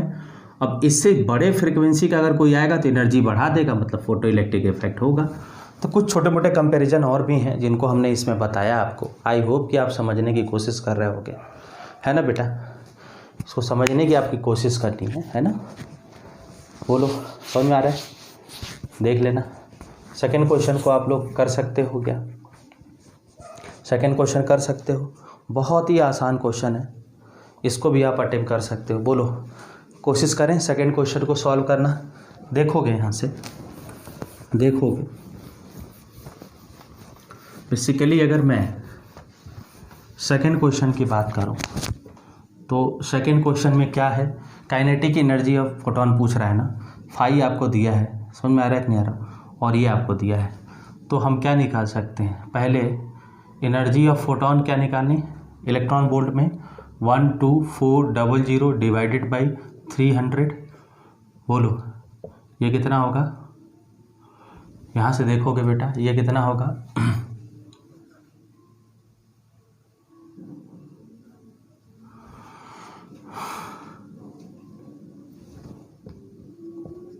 41.33 इलेक्ट्रॉन वोल्ट होगा कि नहीं होगा, देख लो ध्यान से। एनर्जी ऑफ फोटोन को हम डायरेक्ट हमने निकाल दिया। देखोगे लैम्डा एंगस्ट्रॉम में दिया है, इस फार्मूले को हम यूज कर लिया 12400। समझ में आ रहा है कि नहीं आ रहा है, इस फार्मूले को हमने यूज किया, यह हमें वैल्यू मिल गई। अब थोड़ी समझोगे यहाँ से। अब बेसिकली अगर काइनेटिक एनर्जी आपसे पूछा जाए मैक्सिमम, तो ये क्या होता है, energy of photon minus phi होता है कि नहीं होता है। तो एनर्जी ऑफ फोटोन कितना है 41.33 माइनस 3.4, यहाँ से निकाल सकते हैं ना। बोलिए भाई ये निकल सकता है कि नहीं निकल सकता है। ये होगा 10, यहाँ देखोगे 7, है ना। बोलोगे बेटा कैसे निकालेंगे इसको, यहाँ से देखोगे ये 13 होगा। 13 में से अगर हम इसको माइनस करें तो ऐसे देखोगे ये 3 होगा, और यहाँ पे कितना होगा 13, ये 9 होगा, ये कितना होगा बेटा 7 होगा, ये 3 होगा, इतना इलेक्ट्रॉन वोल्ट। काइनेटिक एनर्जी की वैल्यू हमको मिल गई कितना 37.93। क्लियर हो गया कि नहीं हो गया, बोलिए फटाफट इसको सॉल्व करिए, फटाफट करिए बेटा, ठीक है ना। देखिए अब हम बात करेंगे थर्ड पॉइंट, की, जिसमें maximum kinetic energy of photon आपको दिया है 2 इलेक्ट्रॉन वोल्ट, ठीक है ना। और if photon of wavelength 410 angstrom, ठीक है ना। तो आप देखोगे फॉल कर रहा है किसने, सरफेस मेटल पे। अब आपको मैं बताऊं काइनेटिक एनर्जी आपको दिया है कितना 2 electron volt. Energy of photon क्या होगा 12400 डिवाइडेड बाई 410। समझ में आ रहा है कि नहीं आ रहा है। अब यहाँ से देखोगे तो अप्रॉक्सीमेट 31 आएगा, कितना आएगा 31 इलेक्ट्रॉन वोल्ट आएगा। तो यहाँ से फाई कितना होगा बेटा, बोलो एनर्जी ऑफ फोटोन माइनस क्या बेटा, काइनेटिक एनर्जी होगा कि नहीं होगा, बोलो energy of photon minus kinetic energy होगा कि नहीं होगा। ये कितना होगा 31 minus 2 that is 29 electron volt. अब इस 29 इलेक्ट्रॉन वोल्ट फाई को एच न्यू नॉट से कंपेयर करो तो हमें न्यू नॉट मिल जाएगा, और इसी फाई को अगर हम लोग h c upon lambda naught से कंपेयर करेंगे तो लेमडा नॉट मिल जाएगा। Threshold frequency and threshold wavelength मिल जाएंगे। बोलो बेटा ये समझ में आ गया क्या सबको, बताइए सभी लोग। ये अगर समझ में आ गया हो तो हम लोग आगे बढ़ेंगे इसमें, ठीक है ना। इसको फटाफट कवर करो, हम लोग आगे बोर मॉडल को पढ़ेंगे। क्लियर हुआ, यहीं तक हमें डिस्कस करना था, नोट करिए सभी लोग।